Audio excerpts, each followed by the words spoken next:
Yo yo mga kahabibi at kahabibti, this is Jaycon Motovlog at kung ikaw ay bago pa lang sa ating channel, huwag mong kalimutang subscribe at i-hit ang bell icon para ma-notify ka pag may mga bago tayong video. Ngayon, i-review natin tong spray solution na ginagamit sa helmet na galing sa Guapo Car Care Solution. Ayan, shoutout po sa inyo, Guapo Car Care Solution. Pero bago natin subukan tong produkto na to, panoodin muna natin yung malupitan nating intro. Pasok!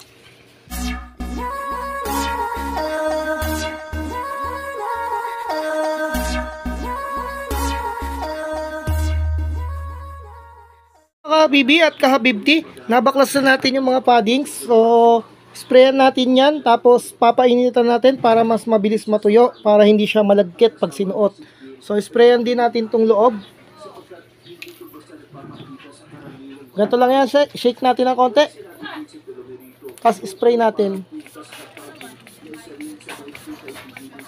Yan. Pagka-spray natin na ganyan, ibilad lang natin. Ganun lang kasimple mga kahabibi.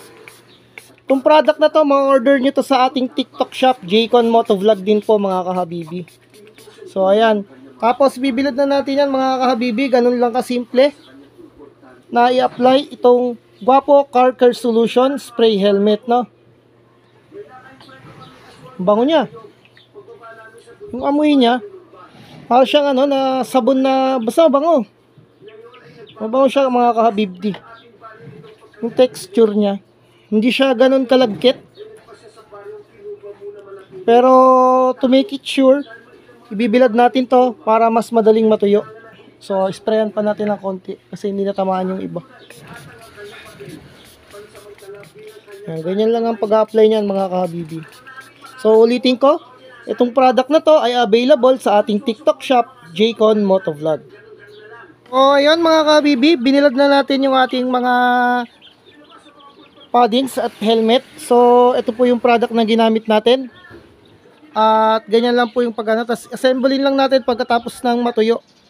Ganun lang po kasimple. So kung ikaw ay naglilinis ng helmet kada 2 buwan, magandang gamitin to para easy nalinisin lang. Kahit hindi nyo natanggalin to, ako ganun kasi yung gusto kong pag-spray. Pwede mo lang hindi tanggalin dun sa helmet yung mga paddings, tapos spray mo na lang to. Tapos patuyuin mo lang siya at ready to use na. So ayan. Maraming salamat ulit sa Guapo Car Care Solution. Dito ko na lang po tatapusin yung video natin. Lagi po natin tatandaan, burn your tires, not your soul. God first. Jaycon Motovlog signing off.